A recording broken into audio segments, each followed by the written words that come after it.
Hello everyone, I am Smriti Sinha here and welcome back to our channel Science Zone. Today you follow, tomorrow we lead. And if you are new to this channel, please hit the subscribe button given below. And if you have missed the previous videos, you can click on the I button given above. And today we are going to begin with a new chapter, that is transition and inner transition elements. This is chapter number 9 from Maharashtra State Board Syllabus, Standard 12th. Transition and inner transition elements. Topics to be covered in this chapter are introduction, position in the periodic table, electronic configuration, oxidation states of the first transition series, physical properties of the first transition series, trends in atomic properties of the first transition series, compounds of manganese and chromium, common properties of D block elements, extraction of metals, inner transition F block elements, properties of F block elements, properties of lanthanides, applications, actinoids, properties of actinoids, application of actinoids, and post-actinoid elements. So these are the topics to be covered, and in today's lecture we are going to cover the topics, that is we are going to cover introduction, okay, position in periodic table, electronic configuration, and oxidation state of first transition series. So these are the topic that we are going to cover today. So let's begin with introduction. So we are going to see the introduction of transition and inner transition elements. So the transition elements belong to D block of the periodic table.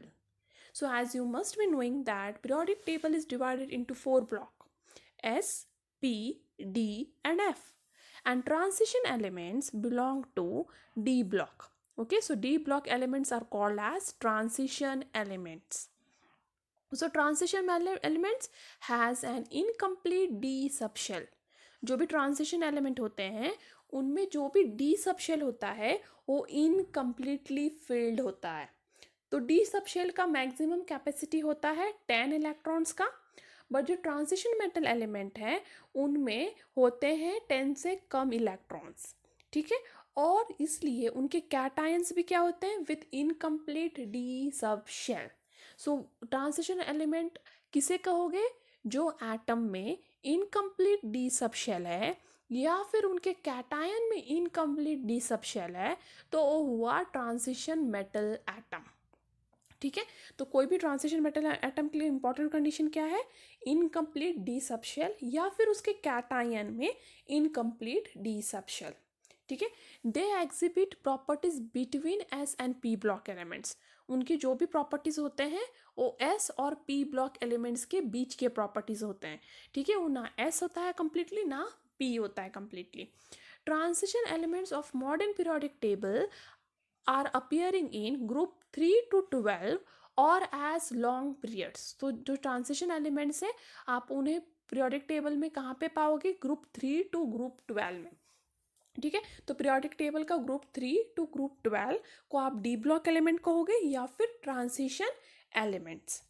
The n-1d orbital is comprised of successively filled in each element where n is the ultimate or valence shell.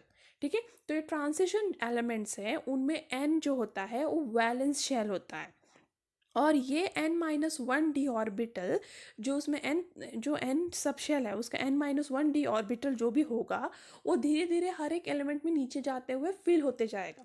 तो सबसे पहला वाला जो d element होगा उसका n-1d में एक ही electron होगा, फिर धीरे आप नेक्स्ट वाले में मूव करोगे तो उसमें 2 आ जाएगा, फिर नेक्स्ट में मूव करोगे तो 3 आ जाएगा. तो इसका मतलब क्या, वो धीरे धीरे 1 by 1 फिल होते जाता है लास्ट एलिमेंट तक. ठीक है, और the 3D series of this element is comprised of scandium to zinc. ठीक है, ये सीरीज बेसिकली 4 सीरीज में डिवाइडेड है.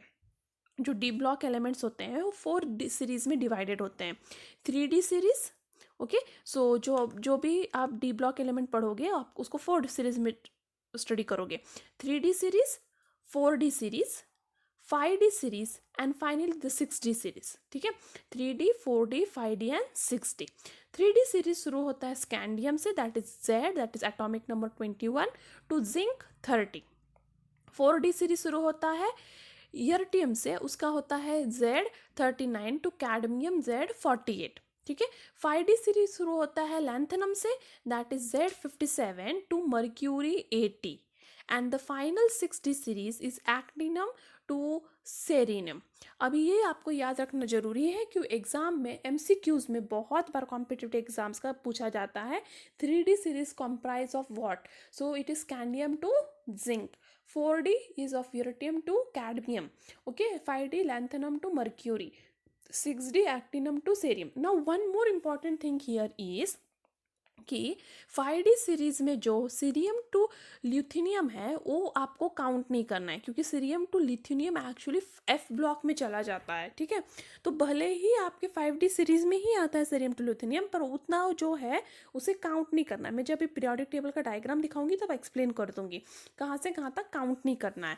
और सिमिलरली 6D सीरीज में आपको थोरियम से लेके लॉरेथिनियम तक काउंट नहीं करना है. ठीक है, एक्टिनियम टू कुरिनियम आप काउंट करोगे, पर थोरियम टू लॉन्थिनियम नहीं काउंट करोगे. अब बेसिकली 3D या ट्रांजिशन एलिमेंट्स का इलेक्ट्रॉनिक कॉन्फ़िगरेशन होता क्या है, तो उनका इलेक्ट्रॉनिक कॉन्फ़िगरेशन है n-1 d1 to 10 ns1 to 2.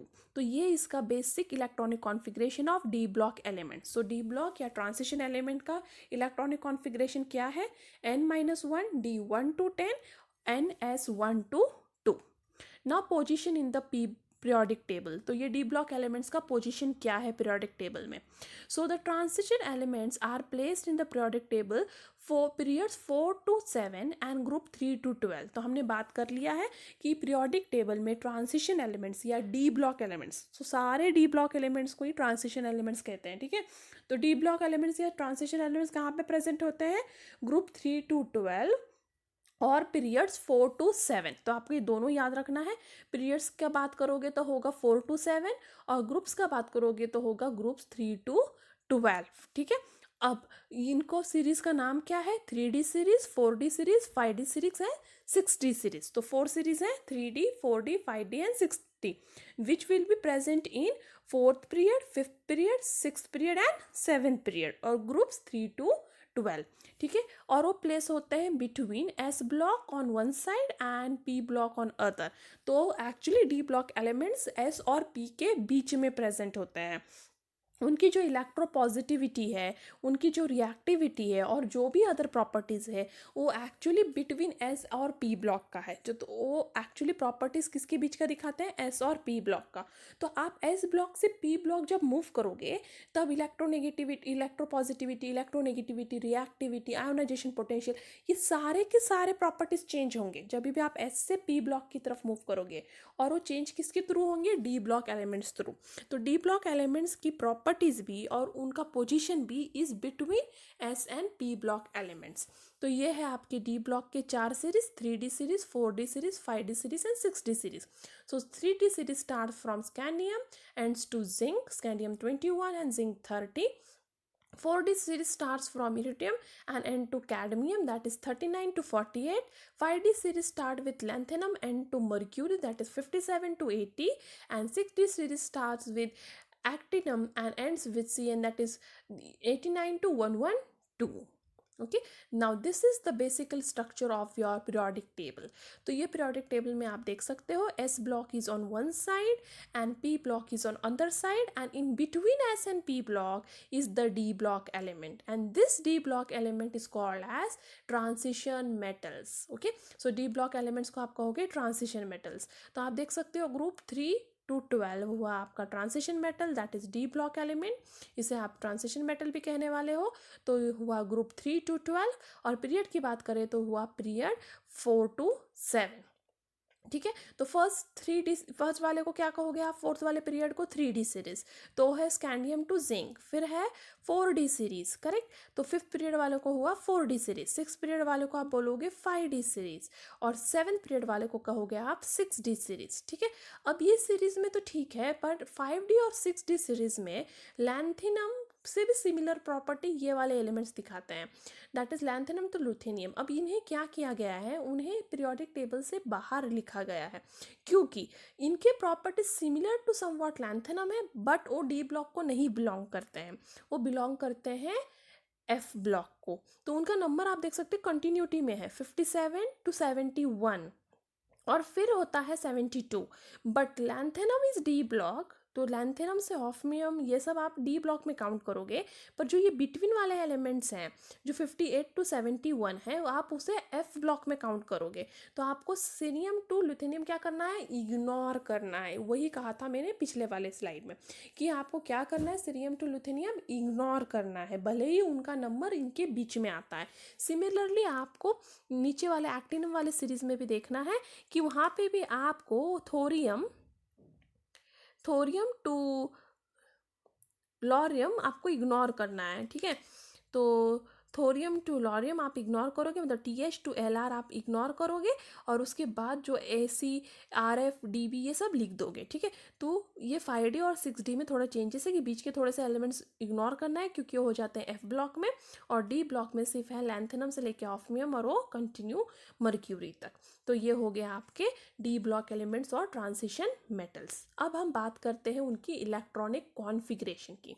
So D3D series begin with scandium, that is Z21, तो उसका क्या हुआ एटॉमिक नंबर 21, और वो एंड होता है जिंक 30 में। अब इलेक्ट्रॉनिक कॉन्फ़िगरेशन की बात करें तो स्कैंडियम का इलेक्ट्रॉनिक कॉन्फ़िगरेशन ऐसे लिख सकते हैं क्योंकि 21 है उसका एटॉमिक नंबर, तो ऐसे हो सकता है 1s2 2s2 2p6 3s2 3p6 3d1 4s2। तो आप टोटल करो 2 + 2 4 4 + 6 is 10 10 + 2 is 12 12 + 6 is 18 18 + 3 is 21। तो आप 21 को इस तरह से डिस्ट्रीब्यूट कर सकते हो, पर ये लिखना थोड़ा लेंथी है। तो इसके करीब कौन सा नोबल गैस है आपको वो देखना पड़ेगा पीरियोडिक टेबल में। तो आप यदि पीछे पीरियोडिक टेबल में जाओगे और आप देखोगे जब भी डी ब्लॉक एलिमेंट शुरू होता है उसके पहले कौन सा नोबल गैस आता है, उसके पहले आता है noble gas argon with atomic number 18, ठीक है। तो 3D सीरीज शुरू होने के पहले या ट्रांजिशन मेटल सीरीज शुरू होने के पहले आपका सबसे करीबी नोबल गैस है आर्गॉन विथ 18 एटॉमिक नंबर। इसलिए जब भी आप 3D सीरीज के इलेक्ट्रॉनिक कॉन्फ़िगरेशन लिखोगे तो इतना लेंदी लिखने के बजाय आर्गॉन के जो इलेक्ट्रॉनिक कॉन्फ़िगरेशन है उसमें वो कंप्रेस कर दोगे। तो आर्गॉन का 18 है करेक्ट, तो 18 वाले जो इलेक्ट्रॉन्स है इतना ये लिखने के बजाय आप इसको डायरेक्ट क्या लिखोगे, आर्गॉन। तो ये कंसिडर हो जाता है कि 18 इलेक्ट्रॉन आपने लिख दिया है, that is 1s2 2s2 2p6 3s2 and 3p6। This is the electronic configuration of argon. तो वो उतना बड़ा लिखने के बजाय मैंने क्या किया है, उसे कंप्रेस करके डायरेक्ट लिख दिया है आर्गॉन, ये कंसिडरेबल है। और उसके बाद जो भी आर्गॉन के बाद जो 3 इलेक्ट्रॉन बच रहा है उसका डिस्ट्रीब्यूशन दिखाया है मैंने 3d1 एंड 4s2। तो आप इस तरह से सारे 3D एलिमेंट्स का इलेक्ट्रॉनिक कॉन्फ़िगरेशन दिखा सकते हो, scandium titanium vanadium chromium manganese iron cobalt निकर कॉपर जिंक। तो उसके एटॉमिक नंबर ऐसे हो जाएंगे 21 22 23 24 25 26 27 28 29 30। अब इलेक्ट्रॉनिक कॉन्फ़िगरेशन की बात करें तो AR 3D1 4s2, और आप देखोगे कि 4s2 कॉमन है, और 3D में हुआ 1 2 3 4 5 6 7 8 9 10, क्योंकि 10 एलिमेंट्स है टोटल। आप स्कैंडियम 3D1 से शुरू करोगे तो जिंक 3D10 में शुरू खत्म होगा। बट ये याद रखना है कि ये है एक्सपेक्टेड इलेक्ट्रॉनिक कॉन्फ़िगरेशन। ये इलेक्ट्रॉनिक कॉन्फ़िगरेशन आप एक्सपेक्ट करते हो, बट एक्चुअल ऐसा नहीं दिखता। तो ऑब्जर्व जो इलेक्ट्रॉनिक कॉन्फ़िगरेशन है उसमें कुछ चेंजेस दिखा है। कहाँ दिखा है वो चेंजेस, क्रोमियम में, ठीक है। क्रोमियम का एक्सपेक्टेड क्या था 3d4 4s2, बट उनको ऑब्जर्व क्या दिखा है 3d5 एंड 4s1। तो कहाँ पे चेंज हो गया है, क्रोमियम में, और चेंज हुआ है कॉपर में। तो कॉपर का क्या एक्सपेक्टेड था 3d9 एंड 4s2, बट उनको ऑब्जर्व क्या दिखा है 3d10 एंड 4s1। अब ये चेंज क्यों हुआ है मैं अभी आगे जाके आपको बताऊंगी, पर आपको याद रखना है कि जब भी आप क्रोमियम और कॉपर का इलेक्ट्रॉनिक कॉन्फ़िगरेशन लिखोगे तो आप 3d4 4s2 नहीं लिखोगे क्रोमियम के लिए, आप लिखोगे 3d5 4s1। बाकी सब के लिए आप 2 लिखने वाले हो, पर क्रोमियम के लिए 4s में से एक इलेक्ट्रॉन आप कहाँ पे डाल रहे हो, d में। और सिमिलरली आप कॉपर के लिए भी करने वाले हो। कॉपर का इलेक्ट्रॉनिक कॉन्फ़िगरेशन एक्सपेक्टेड क्या है, 3d9 4s2, बट आप लिखते वक्त लिखोगे 3d10 4s1, मतलब वापस s ऑर्बिटल का एक इलेक्ट्रॉन आपने डाल दिया d में। अब मैं आगे बताऊंगी क्यों ये। अभी since zinc has a completely field n-1 d orbital, तो जिंक का क्या है, 3d10, करेक्ट। जिंक में कितने इलेक्ट्रॉन्स है, कंप्लीटली फिल्ड, डी ऑर्बिटल है, तो जिंक का कॉन्फ़िगरेशन क्या हुआ, completely filled, that is n-1 orbital, that is 3d10 is completely filled and 4s2। और उसका ऑक्सीडेशन स्टेट भी 3d10 दिखाता है, +2 ऑक्सीडेशन स्टेट। यदि आप जिंक का बात करोगे तो वो भी कॉन्फ़िगरेशन क्या दिखाता है, 3d10। और इसलिए जिंक को ट्रांजिशन एलिमेंट्स नहीं कहते। क्यों नहीं कहते, क्योंकि हमने स्टार्टिंग में पढ़ा है ट्रांजिशन एलिमेंट मतलब इनकम्प्लीट n-1 d ऑर्बिटल, ठीक है। वीडियो में स्टार्टिंग में हमने देखा है कि ट्रांजिशन एलिमेंट ये मतलब क्या होता है, जिसमें इनकम्प्लीट n-1 d ऑर्बिटल होता है।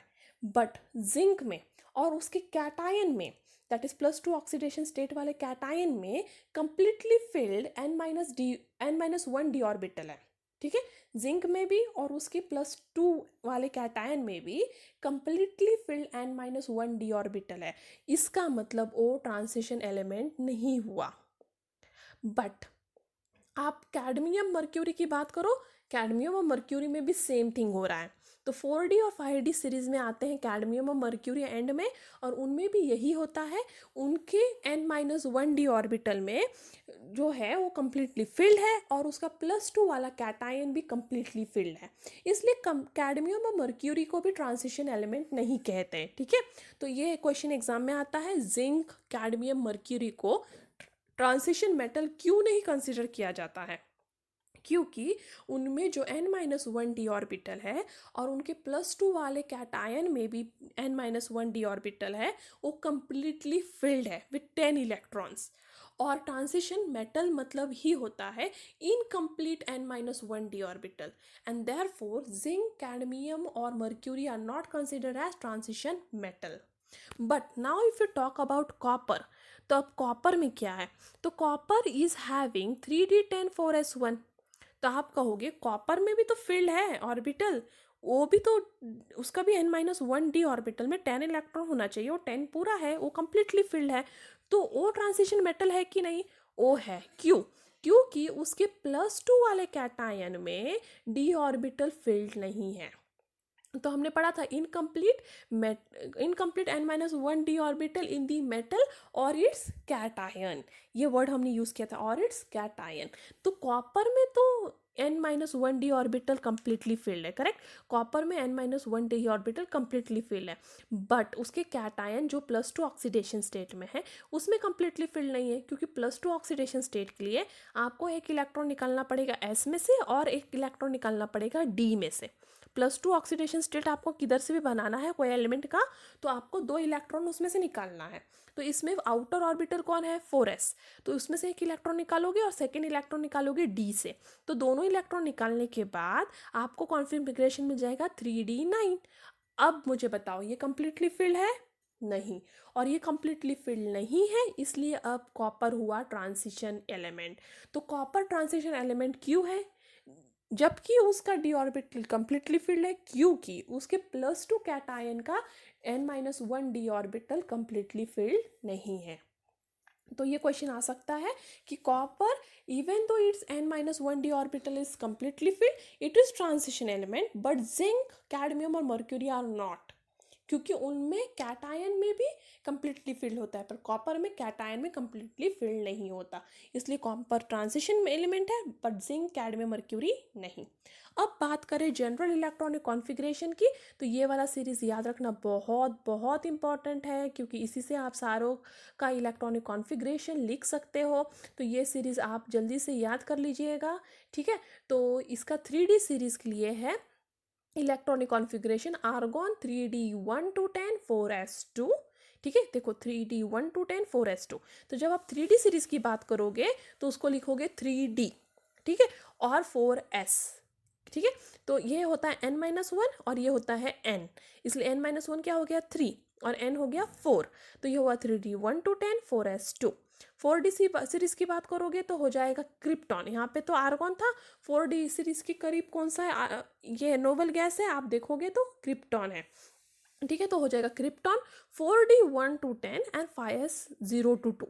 ठीक है, तो 4D में हो जाएगा, 4D सीरीज के लिए हो जाएगा 4D 1 to 10 5s 0 to 2। 5D series के लिए अब उसके करीब नोबल गैस है जियोन। ठीक है, तो नोबल गैस याद रखना है, 3D के लिए आर्गॉन, 4D के लिए क्रिप्टॉन, 5D के लिए जियोन। 5D सीरीज का हो जाएगा 5D 1 to 10 6s2, और 6D के लिए हो जाएगा Rn, that is rain, that is 6D 1 to 10 4s2। तो आपको याद रखना है 3D सीरीज 3D से शुरू होता है और नेक्स्ट वाला हो जाएगा 4s, करेक्ट, 1 ऐड करना है। 4D सीरीज होगा 4D से शुरू, नेक्स्ट वाला हो जाएगा 5s। 5D शुरू हो जाएगा 5D से शुरू और नेक्स्ट वाला हो जाएगा 6s, और 6D शुरू हो जाएगा 6D से शुरू और नेक्स्ट वाला हो जाएगा 7s। और इस तरह से आप ये वाला इलेक्ट्रॉनिक कॉन्फ़िगरेशन बहुत ईजिली याद रख सकते हो। अब बात करते हैं electronic configuration of chromium and copper, जो मैंने बताया था कि मैं बताऊंगी आगे। क्यों ये स्पेशल केस है, क्योंकि एक्सपेक्टेड क्या था, एक्सपेक्टेड था कि क्रोमियम में होना चाहिए 3D4 4s2 और कॉपर में होना चाहिए 3D9 4s2। बट दिखा क्या हमको, क्रोमियम में है 3D5 4s1 एंड कॉपर में है 3D10 4s1। ये हुआ क्यों, क्योंकि यहाँ पे जनरल इलेक्ट्रॉनिक कॉन्फ़िगरेशन तो एक्सपेक्टेड ये है कि एस वाला फिल होना चाहिए कम्प्लीटली और उसके बाद जो भी बचा वो डी में जाता है, correct. But chromium of copper के केस में क्या होता है उन्हें एक्स्ट्रा स्टेबिलिटी चाहिए। अब ये एक्स्ट्रा स्टेबिलिटी कहाँ से लाना चाहते हैं, एक्स्ट्रा स्टेबिलिटी अपने ऑर्बिटल को हाफ फिल्ड या कम्प्लीटली फिल्ड करके लाना चाहते हैं। तो डी ऑर्बिटल का मैक्सिमम कैपेसिटी कितना होता है, 10 इलेक्ट्रॉन। तो जब भी डी ऑर्बिटल में 10 के 10 इलेक्ट्रॉन फिल होते हैं तो ज़्यादा स्टेबल होता है, या फिर उसमें हाफ फिल्ड होता है दैट इज 5 इलेक्ट्रॉन तो ज़्यादा स्टेबल होता है। तो आपको याद रखना है कोई भी ऑर्बिटल हो, कोई भी ऑर्बिटल यदि वो हाफ फिल्ड हो या कंप्लीटली फिल्ड हो तो बहुत ज़्यादा स्टेबल है। ठीक है, तो कोई भी ऑर्बिटल यदि हाफ फिल्ड हो या कंप्लीटली फिल्ड हो तो ज़्यादा स्टेबल है। और डी ब्लॉक एलिमेंट में जो क्रोमियम और कॉपर हैं उनको एक्स्ट्रा स्टेबिलिटी कब मिलेगी, जब उनका डी ऑर्बिटल कंप्लीटली फिल्ड या हाफ फिल्ड हो जाएगा। तो क्रोमियम का एक्सपेक्टेड क्या था 3D4, मतलब वो एक ही इलेक्ट्रॉन कम पड़ रहा था उसको कंप्लीटली फिल्ड होने के लिए, तो एक्सपेक्टेड में उसमें एक ही इलेक्ट्रॉन कम पड़ रहा था उसको कंप्लीटली फिल्ड होने के लिए। तो वो एक इलेक्ट्रॉन आ गया ये इस ऑर्बिटल से जो 4s2 था उसको 1 कर दिया, और वो एक इलेक्ट्रॉन यहाँ पे आ गया और ये हो गया हाफ फिल्ड, इसको हो गया एक्स्ट्रा स्टेबिलिटी। सिमिलरली हो गया कॉपर में, कॉपर में एक्सपेक्टेड क्या था 3D9 4s2, बट कॉपर को एक्स्ट्रा स्टेबिलिटी चाहिए तो उसको एक ही इलेक्ट्रॉन कम पड़ रहा था अपनी स्टेबिलिटी एक्स्ट्रा पाने के लिए। तो उसने क्या किया 4s में से एक इलेक्ट्रॉन निकाला और डाल दिया डी में, तो हो गया 4s1 3D10 और उसको मिल गया एक्स्ट्रा स्टेबिलिटी। और एस ऑर्बिटल भी स्टेबल है क्योंकि एस ऑर्बिटल में हाफली फिल्ड है, एस ऑर्बिटल का मैक्सिमम कैपेसिटी 2 है, अब ये दोनों एस ऑर्बिटल में 1 1 है मतलब हाफ फिल्ड है और इसलिए वो भी स्टेबल है। तो इसलिए कॉपर और क्रोमियम दोनों को एक्स्ट्रा स्टेबिलिटी पाने के लिए वो एक इलेक्ट्रॉन एस में से निकाल के डी में डाल देते हैं, और इसलिए इनका इलेक्ट्रॉनिक कॉन्फ़िगरेशन में 4s1 लिखा जाता है, बाकी सब के सब में लिखा जाता है 4s2। तो यह याद रखना है। तो क्रोमियम का है 3D5 4s1 और कॉपर का है 3D10 4s1, और ये हुआ है उनको एक्स्ट्रा स्टेबिलिटी गेन करने के लिए। तो यहाँ पे आपको एक टेबल दिया है और कहा गया है कि आप उसमें इलेक्ट्रॉनिक कॉन्फ़िगरेशन फिल करो। तो किसका फिल करने के लिए कहा गया है, मोलिब्डेनम का। तो मोलिब्डेनम का यहाँ पे आप लिख दोगे 4D5 5s1। ठीक है, क्यों, क्योंकि इसको एक्स्ट्रा स्टेबिलिटी चाहिए ऑफ कोर्स, और एक्स्ट्रा स्टेबिलिटी के उसने वापस एस में से एक इलेक्ट्रॉन निकाल के डी में डाल दिया है और हो गया 4D5 5s1। ठीक है, और रुथेनियम में भी हो गया 4D7 5s1, और यहाँ पे सिल्वर में भी हो गया 4D10 5s1। ठीक है, ये वाली इलेक्ट्रॉनिक कॉन्फ़िगरेशन आप वीडियो पॉज करके नोट डाउन कर सकते हो और लर्न कर सकते हो। नेक्स्ट है 3D सीरीज़, ये वाला थर्ड सीरीज़ का। ठीक है, इसमें हो जाएगा 5D2 6s2, हॉफनियम का पूछा है उन्होंने, 5D2 6s2। ठीक है, फिर आरी का 5D5 एंड 6s2, करेक्ट, और गोल्ड का है 5D10 6s1। तो आप इस तरह से वीडियो पॉज करके तीनों का लिख सकते हो, 5D2 6s2, इसका 5D5 6s2 और 5D10 6s1। यहाँ पे भी वापस वही सेम कंडीशन है। एक्स्ट्रा स्टेबिलिटी पाने के लिए सिल्वर और गोल्ड ने क्या किया है, एस में से एक इलेक्ट्रॉन निकाल के अपने डी में डाल लिया है। ठीक है, सेम थिंग जो आपके क्रोमियम और कॉपर में हो रहा था। नेक्स्ट है डीबी का इलेक्ट्रॉनिक कॉन्फ़िगरेशन यहाँ पे है 6D3 7s2, और यहाँ पे आरजी का वापस यहाँ पे है 6D9 एंड 7s2। तो ये एक्सपेक्टेड है एक्चुअली, बट इसको वापस ये कर लेता है 6D10 एंड 7s1, तो ये कर लेगा वो चेंज। ठीक है, तो ये हो जाएगा 6D10 एंड 7s1। नेक्स्ट है oxidation state of first transition series. तो ऑक्सीडेशन स्टेट की बात करें तो transition elements display a variety of oxidation state in compound. Transition element actually periodic table में बहुत फेमस है वेरियस ऑक्सीडेशन स्टेट दिखाने के लिए, क्योंकि P block element, S block element या एफ ब्लॉक एलिमेंट इतने ज़्यादा ऑक्सीडेशन स्टेट नहीं दिखा पाते हैं जितना ट्रांजिशन एलिमेंट या डी ब्लॉक एलिमेंट दिखा पाता है। ये उनकी बहुत अच्छी खासियत है डी ब्लॉक या ट्रांजिशन एलिमेंट की, कि वो वेरियस ऑक्सीडेशन स्टेट दिखाते हैं और इसलिए बहुत सारे कॉम्प्लेक्सेस बनाते हैं। तो हमने कोऑर्डिनेशन कंपाउंड तो पढ़ा है और वहाँ पे देखा है कि कोऑर्डिनेशन कंपाउंड में सेंट्रल मेटल ज़्यादातर ट्रांजिशन मेटल या डी ब्लॉक एलिमेंट ही होते हैं। क्यों? क्योंकि वो वेरियस ऑक्सीडेशन स्टेट दिखा पाते हैं। और ये क्यों पॉसिबल है? देखो, जब वो एक इलेक्ट्रॉन लूज करेंगे अपने 4s ऑर्बिटल में से, ठीक है, 4s ऑर्बिटल में से एक इलेक्ट्रॉन लूज करेंगे तो हो जाएंगे M+ आयन। एक इलेक्ट्रॉन देने के बाद M+, दो इलेक्ट्रॉन दैट इज 4s 0 हो जाएगा, तब वो हो जाएंगे M2+ आयन। ठीक है, तो 4s में दो इलेक्ट्रॉन होते हैं मैक्सिमम, तो एक इलेक्ट्रॉन देने के बाद हो जाएगा M+, दो इलेक्ट्रॉन देने के बाद M2+। अब आप बात करोगे 3D और 4s इलेक्ट्रॉन्स की, तो अब यदि वो 3D में से भी इलेक्ट्रॉन लूज करने लगे, 4s का तो लूज करेंगी ऑब्वियसली क्योंकि आउटर ऑर्बिटल है, तो सबसे पहले उनको 4s ही लूज करना है, उसके बाद वो 3D का लूज करेंगे। तो 4s और 3D दोनों भी लूज करने लगे तो बन जाएंगे M3+, M4+ and so on. और ये प्रॉपर्टी की वजह से कि वो S में से भी लूज कर सकते हैं, D में से भी लूज कर सकते हैं, और उसकी वजह से वो वेरियस ऑक्सीडेशन स्टेट दिखाते हैं। नेक्स्ट इंपॉर्टेंट थिंग ये है कि the number of unpaired electrons in 3D orbital increase, the number of oxidation state by the element also increase. तो जितना ज़्यादा अनपेयर्ड इलेक्ट्रॉन होगा 3D ऑर्बिटल में, उतना ज़्यादा उस एलिमेंट का ऑक्सीडेशन स्टेट बढ़ता जाएगा, क्योंकि जितना ज़्यादा अनपेयर्ड इलेक्ट्रॉन होगा उस एलिमेंट में, उतना ज़्यादा वो इलेक्ट्रॉन लूज कर सकता है, क्योंकि अनपेयर्ड इलेक्ट्रॉन ही ज़्यादा जल्दी लूज हो सकते हैं। पेड़ वाले को निकालने के लिए बहुत ज़्यादा एनर्जी लगती है, इसलिए वो इलेक्ट्रॉन लूज होना बहुत मुश्किल है। ठीक है, तो ऐसे वाले केसेस में क्या होता है, जितना ज़्यादा अनपेयर्ड इलेक्ट्रॉन है उतना ज़्यादा वो इलेक्ट्रॉन लूज कर पाएगा और उतना ज़्यादा वो ऑक्सीडेशन स्टेट दिखा पाएगा।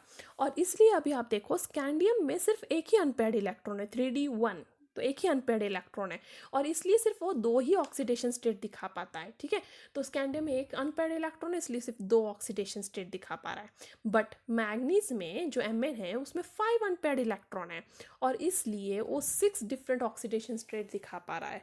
तो यहाँ पे देखो अनपेयर्ड इलेक्ट्रॉन की संख्या बढ़ गई तो उसका ऑक्सीडेशन स्टेट भी बढ़ गया, नंबर ऑफ ऑक्सीडेशन स्टेट बढ़ गया, not oxidation state, number of oxidation state. The elements which give the greatest number of oxidation state occur in near the middle of the series. तो जो भी element होते हैं जो सबसे ज़्यादा ऑक्सीडेशन स्टेट दिखा पाते हैं वो बीच में पाए जाते हैं। ठीक है, क्योंकि उसमें maximum number of unpaired electron चाहिए और वो सीरीज के बीचों बीच ही पाए जाएंगे। ठीक है, तो मैग्नीज का ऑक्सीडेशन स्टेट है +2 to +7 और वो मिडल ऑफ द सीरीज में प्रेजेंट होता है। नेक्स्ट हम बात करते हैं यहाँ पे ये वाले एलिमेंट्स के ऑक्सीडेशन स्टेट की। तो स्कैंडियम में सिर्फ एक ही अनपेयर्ड इलेक्ट्रॉन है इसलिए इसमें दो ही ऑक्सीडेशन स्टेट है, +2 एंड +3, दो इसमें से लूज करने के बाद और तीनों लूज करने के बाद +3। टिटेनियम में D2 4s2, तो ये इसमें 3 ऑक्सीडेशन स्टेट है एंड सो ऑन। तो आप देख सकते हो मैग्नीज में सबसे ज़्यादा अनपेयर्ड इलेक्ट्रॉन है D5। ठीक है, तो D में मैक्सिमम कैपेसिटी 10 है और हाफ फील्ड मतलब 5, मतलब पाँचों के पाँचों अनपेयर्ड है और maximum number of unpaired electron होने की वजह से इसमें maximum number of oxidation state है। और बाकी सब में जैसे वापस आप 6 की तरफ जाओगे तो अनपेयर्ड इलेक्ट्रॉन की संख्या कम होते जाएगी और जिंक तक तो अनपेयर्ड इलेक्ट्रॉन बचते ही नहीं है और इसलिए नंबर ऑफ ऑक्सीडेशन स्टेट भी कम होंगे। तो जितना ज़्यादा अनपेयर्ड इलेक्ट्रॉन उतना ज़्यादा ऑक्सीडेशन स्टेट, और मैग्नीज में सबसे ज़्यादा अनपेयर्ड इलेक्ट्रॉन है इसलिए सबसे ज़्यादा ऑक्सीडेशन स्टेट। नेक्स्ट है, can you tell which of the first transition series element show the maximum number of oxidation state and why. तो फर्स्ट ट्रांजिशन सीरीज में अभी अभी हमने देखा सबसे ज़्यादा कौन दिखाता है, manganese. So the number of unpaired electrons in 3D series increases, the number of oxidation state increases. तो रीज़न अभी हमने देखा कि जैसे ही number of unpaired electron increase होता है नंबर ऑफ ऑक्सीडेशन स्टेट भी इंक्रीज होता है। और मैग्नीज में है 5 अनपेयर्ड इलेक्ट्रॉन, करेक्ट। तो मैग्नीज में सबसे ज़्यादा अनपेयर्ड इलेक्ट्रॉन है, दैट इज मैग्नीज है 5 अनपेयर्ड इलेक्ट्रॉन और इसके वजह से वो 6 ऑक्सीडेशन स्टेट दिखा पाता है। और ट्रांजिशन फर्स्ट ट्रांजिशन एलिमेंट वही है मैग्नीज जो सबसे ज़्यादा ऑक्सीडेशन स्टेट दिखा पाता है, दैट इज +2 to +7, क्योंकि उसमें सबसे ज़्यादा अनपेयर्ड इलेक्ट्रॉन है। अब हम नेक्स्ट सीरीज़ की बात करें दैट इज़ 4D और 5D सीरीज़ की। तो 4D सीरीज़ में है रुथेनियम और जो maximum number of unpaired electron है और maximum number of oxidation state दिखाता है। और 5D सीरीज़ में है ऑस्मियम जिसमें maximum number of unpaired electron और maximum number of oxidation state दिखा पाता है। नेक्स्ट है, right the electronic configuration of the following. तो पहला है Mn6+। तो Mn6+ में अभी नॉर्मल Mn का है एटॉमिक नंबर 25। तो Mn6+ में आप क्या करोगे, 6 इलेक्ट्रॉन 25 में से रिड्यूस कर दोगे। तो आप 25 - 6 करोगे दैट इज़ 19, क्योंकि 6 प्लस चाहिए आपको Mn पे, करेक्ट। तो आपको 6 इलेक्ट्रॉन लूज करना है नॉर्मल वाले Mn से। नॉर्मल वाले Mn में कितने होते हैं, 25 इलेक्ट्रॉन। तो आप 6 लूज करोगे तो हो जाएगा 19। तो इसका इलेक्ट्रॉनिक कॉन्फ़िगरेशन हो जाएगा 1s2 2s2 2p6 3s2 3p6 3d1। या फिर आप इसको ऐसे भी लिख सकते हो AR, ठीक है, क्योंकि आपको AR में कॉम्प्रेस करना है इसे। तो आप लिख सकते हो AR 3d1 4s0। तो ये हो गया Mn6+ का ऑक्सीडेशन स्टेट, मतलब electronic configuration 3d1 and 4s0, क्योंकि आपने 6 इलेक्ट्रॉन निकाल दिया है नॉर्मल Mn से। नेक्स्ट है Mn4+। तो Mn4+ में 4 ही इलेक्ट्रॉन निकालना है। तो नॉर्मल वाले का है 25, 4 इलेक्ट्रॉन लूज करेगा तो हो जाएगा 21। तो इसका इलेक्ट्रॉनिक कॉन्फ़िगरेशन हो जाएगा 1s2 2s2 2p6 3s2 3p6 and 3d3। अब ये हो जाएगा, इसका आप कॉम्प्रेस करके लिखना चाहो तो हो जाएगा आपका AR 3d3, क्योंकि अर्लियर वाले से 2 इलेक्ट्रॉन ज़्यादा है इसमें, करेक्ट। अर्लियर वाले में 6 कम थे, इसमें 2 कम है। तो ये हो जाएगा 3d3 एंड 4s0, ठीक है। इस टर्म में लिखना है तो आप ऐसे भी लिख सकते हो। नेक्स्ट है इलेक्ट्रॉनिक कॉन्फ़िगरेशन ऑफ Fe4+। तो ये आपको खुद करना है और मुझे कमेंट में बताना है। लेट्स सी कि कितनों का आंसर करेक्ट आता है।